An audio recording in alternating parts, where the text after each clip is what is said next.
بسم اللہ الرحمن الرحیم۔ آخر اللہ تبارک و تعالی انسانوں کو دکھ، پریشانی اور مصیبتیں کیوں دیتا ہے؟ جو مسلمان بہن بھائی پریشان ہیں وہ ایک دفعہ اس واقعے کو ضرور سنیں اور اس بات کو جان لیں کہ اللہ تعالیٰ کیا چاہتا ہے۔ سیدنا ابو سعید خدری بیان کرتے ہیں، رسول اللہ صلی اللہ علیہ وسلم ایک دفعہ مسجد میں تشریف لائے تو کیا دیکھتے ہیں کہ ایک انصاری آدمی ہے جس کا نام ابو امامہ ہے۔ آپ صلی اللہ علیہ وسلم نے فرمایا، اے ابو امامہ، کیا بات ہے کہ میں تمہیں مسجد میں دیکھ رہا ہوں اور نماز کا وقت بھی نہیں؟ انہوں نے عرض کی، اے اللہ کے رسول، مجھے غموں اور قرضوں نے گھیر رکھا ہے۔ تو آپ صلی اللہ علیہ وسلم نے فرمایا، کیا میں تمہیں ایسے کلمات نہ سکھا دوں جنہیں تم پڑھو تو اللہ تعالیٰ تمہارے غم کو دور کر دے اور تمہارے قرضے ادا کر دے؟ حضرت ابو امامہ کہتے ہیں کہ میں نے کہا، کیوں نہیں اے اللہ کے رسول صلی اللہ علیہ وسلم؟ تو آپ صلی اللہ علیہ وسلم نے فرمایا، صبح شام یہ کلمات پڑھا کرو، اللہم انی اعوذ بکا من الہم والحزن واعوذ بکا من العجز والکسل واعوذ بکا من الجبن والبخل واعوذ بکا من غلبۃ الدین وقہر الرجال۔ ترجمہ، اے اللہ، میں تیری پناہ چاہتا ہوں پریشانی اور غم سے، عاجز رہ جانے اور سستی سے، اور تیری پناہ چاہتا ہوں بزدلی اور بخیلی سے، اور تیری پناہ چاہتا ہوں قرضے اور ظالموں کے غلبے سے۔ سیدنا امامہ بیان کرتے ہیں کہ میں نے یہ دعا کی، اللہ تعالی نے میری پریشانیوں دور کر دی اور میں قرضے بھی ادا کرنے کے قابل ہو گیا۔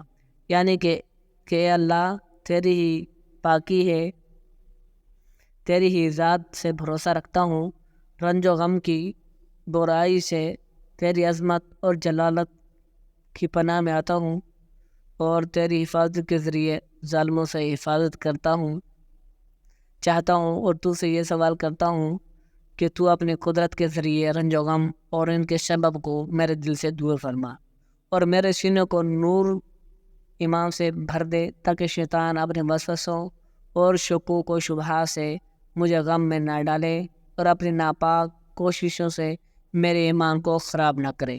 اور اے اللہ، اس کے علاوہ ہر وہ چیز مانگتا ہوں جو تیرے فیصلے اور تیری تقدیر سے راضی رہنے میں میری مدد کرے۔ نبی اکرم صلی اللہ علیہ وسلم کے پیارے صحابہ اکرام رضوان اللہ علیہم اجمعین مسجدوں اور گھروں میں خلوت و تنہائی پسند کرتے تھے، تاکہ وہ اپنے فرصت کے اوقات میں ذکر و اذکار کریں، دعا کریں اور اللہ تعالیٰ کی مخلوقات میں غور و فکر کریں۔ ان میں سے جب کسی کو کوئی کام لاحق ہوتا تو نبی کریم صلی اللہ علیہ وسلم کی سنت پر عمل کرتے ہوئے نماز کی طرف دوڑتے، کیونکہ بندہ اپنے رب کی سب سے زیادہ قریب سجدے کی حالت میں ہوتا ہے۔ نبی کریم صلی اللہ علیہ وسلم نے اس حدیث مبارکہ میں دعا کو کلام کہا۔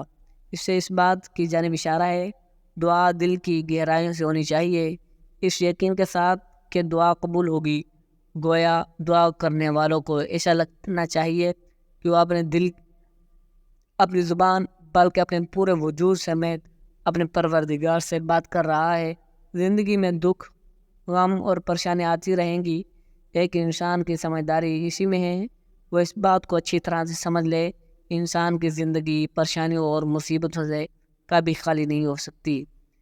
انسان کی زندگی کسی بھی پوزیشن میں ہو، لیکن غم، دکھ، تکلیف اور پریشانی اس کے ساتھ رہنے والی ہے، جس سے کہ اللہ تعالیٰ کا فرمان ہے، یقیناً ہم نے انسان کو بڑی مشقت میں پیدا کیا ہے۔ اگر آپ یہ حقیقت دل سے مان لیں تو آپ مصائب سے مقابلہ کرنے کی ہمت بڑھے گی۔ مسلسل غم میں رہنا بڑی مصیبت دہ چیز ہے۔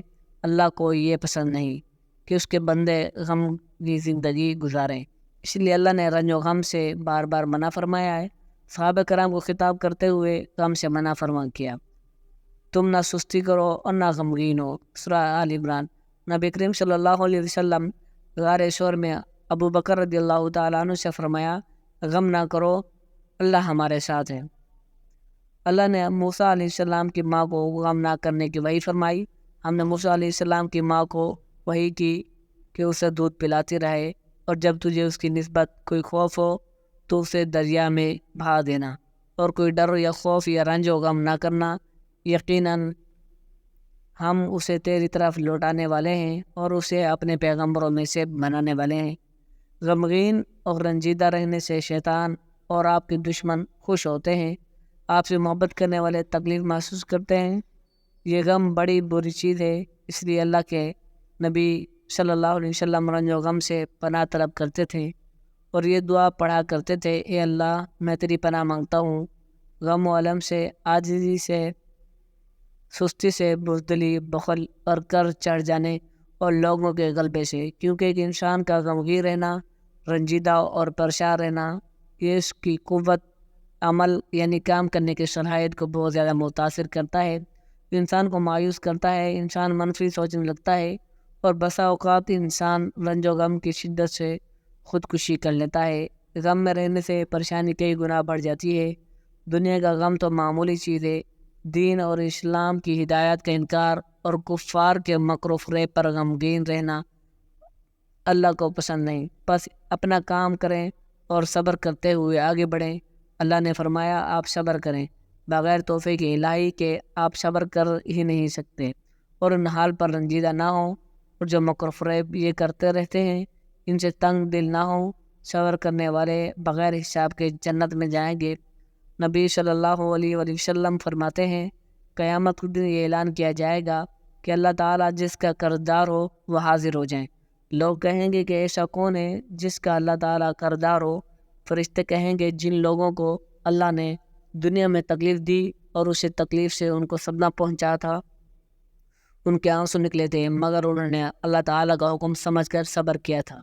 اللہ تعالیٰ ان کا قرضدار ہے اور دنیا میں جو وعدے صبر کرنے والوں کے ساتھ کیے گئے تھے آج پورا کرے گا۔ یہ اعلان سن کر بہت سے لوگ مرد اور عورتیں جمع ہو جائیں گی، فرشتے ان کے نام اعمال دیکھیں گے، جن کی بے صبری نکلے گی ان کو دور کر دیں گے، اور جن کا صبر دیکھیں گے ان کو اللہ تعالیٰ کے عرش کے سائے میں کھڑا کر کے عرض کریں گے اے رب تیری تکلیف پر صبر کرنے والے حاضر ہیں۔ حکم ہوگا کہ ان سب کو توبہ کے درخت کے سائے میں کھڑا کرو، ہم پہلے اپنے نور کی روشنی سے ان کے غموں کو مار دو، دلوں کو ٹھنڈا کریں، پس ان کے دلوں کو ٹھنڈ پہنچائی جائے گی۔ پھر حکم ہوگا اے میرے صابر بندو، ہم نے تمہیں دنیا میں ذلیل کرنے کے لیے تکلیف نہیں دی بلکہ اس لیے دی کہ آج کے دن تمہارے درجات بڑھ جائیں، آج کے دن کے لیے کھوٹے کو کھڑے سے علیحدہ کیا جائے۔ بس آج ہم اس صبر کے نتیجے میں تمہارے گناہوں کو مٹاتے ہیں، اور آج ہم تمہیں اتنی خوشی دیں گے کہ تمہیں دنیا میں دیے جانے والے غم تھوڑے لگنے لگیں گے۔ آج ہم تم کو دوزخ کے عذاب سے بری کرتے ہیں، تم نے دنیا میں صبر کر کے ہم کو خوش کیا تھا، آج تمہارے خوش ہونے کی باری ہے اور تمہیں بے شمار نعمتیں عطا کریں گے۔ پھر اللہ غریبوں سے فرمائے گا اے میرے غریب بندو، میں نے تم کو دنیا میں ذلیل کرنے کے لیے غریبی نہیں دی بلکہ اس لیے دی تھی کہ تم صبر کرو، اور آخرت میں تمہارا حساب صدیقین اور صالحین کے ساتھ کروں گا۔